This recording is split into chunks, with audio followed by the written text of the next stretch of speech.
Hello students, Nobel school की online classes में आप सबका स्वागत है। आज मैं रेखा कुमारी आपको इंट्रोडक्शन टू सी लैंग्वेज के बारे में बताऊंगी, जो आप ध्यान से पढ़ें। तो सी लैंग्वेज को पढ़ने से पहले हमें ये ध्यान होना चाहिए कि प्रोग्रामिंग लैंग्वेज होती क्या है, क्योंकि सी क्या है, एक प्रोग्रामिंग लैंग्वेज है। तो प्रोग्रामिंग लैंग्वेज मुख्यतया दो प्रकार की होती है, हाई लेवल लैंग्वेज और low level language.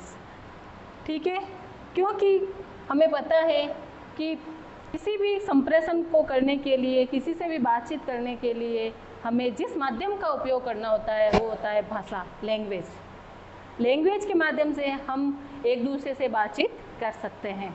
But computer एक मशीन है, वो हमारी आम भाषा को नहीं समझ सकता, तो हमें उसे समझाने के लिए किसी न किसी माध्यम का उपयोग करना होता है, जो क्या होती है, लैंग्वेज। और उसी लैंग्वेज को हम कहते हैं प्रोग्रामिंग लैंग्वेज। अब प्रोग्रामिंग लैंग्वेज को पढ़ने से पहले हमें यह पता होना चाहिए प्रोग्राम क्या होता है। प्रोग्राम एक सेट ऑफ इंस्ट्रक्शन है, यानी जो सेट ऑफ इंस्ट्रक्शन वो क्या कहलाता है, प्रोग्राम कहलाता है। निर्देशों का समूह क्या कहलाता है, प्रोग्राम कहलाता है। प्रोग्राम इसी से होती है प्रोग्रामिंग। तो प्रोग्रामिंग करने के लिए हमें दो लैंग्वेज का मुख्यतः प्रयोग करना होता है, वो होता है हाई लेवल लैंग्वेज और low level language. High level language और लो लेवल लैंग्वेज को हम विस्तार से पढ़ेंगे।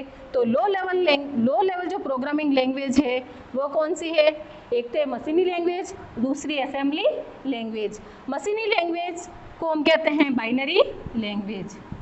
बाइनरी लैंग्वेज ही मशीनी लैंग्वेज है जो कि कंप्यूटर आसानी से समझ सकता है।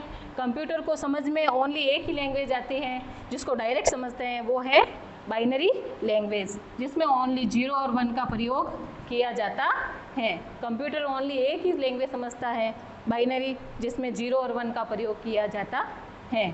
इसी प्रकार इसमें मशीनी लैंग्वेज में थोड़ा सा इम्प्रूव करके जो दूसरी लैंग्वेज बनाई गई है लो लेवल लैंग्वेज के अंतर्गत, वो है assembly language. Assembly language binary language का इम्प्रूव वर्जन है, यानी बाइनरी लैंग्वेज में 0 और 1 का उपयोग किया जाता है, जबकि असेंबली लैंग्वेज में 0 और 1 के अलावा कुछ न्यूमेरिक कोड का उपयोग किया जाता है, जो कि जिसको कंप्यूटर आसानी से समझ सकता है।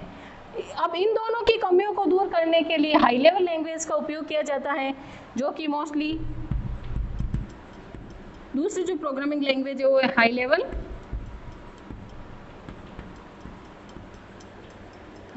लैंग्वेज। इन हाई लेवल लैंग्वेज में आप डिजिट 0 और 1 के अलावा जितने भी आपके इंग्लिश में जो भी आप टाइप करते हो उन सब का उपयोग किया जाता है।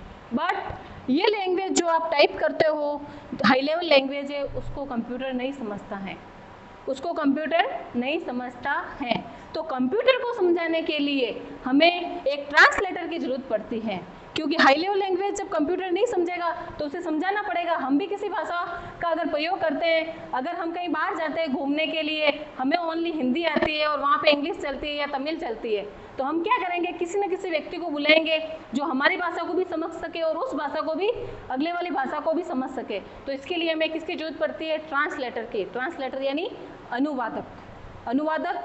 इसका उपयोग तो हम हाई लेवल लैंग्वेज को मशीनी लैंग्वेज में कन्वर्ट करने के लिए जिस माध्यम का उपयोग करते हैं वो होता है ट्रांसलेटर। ट्रांसलेटर भी दो प्रकार का होता है, कंपाइलर और इंटरप्रेटर। और तीसरा होता है जो कॉमनली असेंबली लैंग्वेज के लिए उपयोग में लिया जाता है। ठीक है, तो हाई लेवल लैंग्वेज के अंतर्गत जो ट्रांसलेटर का उपयोग किया जाता है वो इस प्रकार है।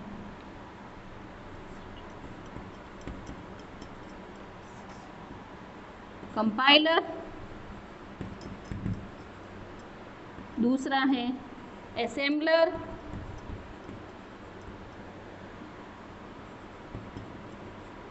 और तीसरा है आपके इंटरप्रेटर।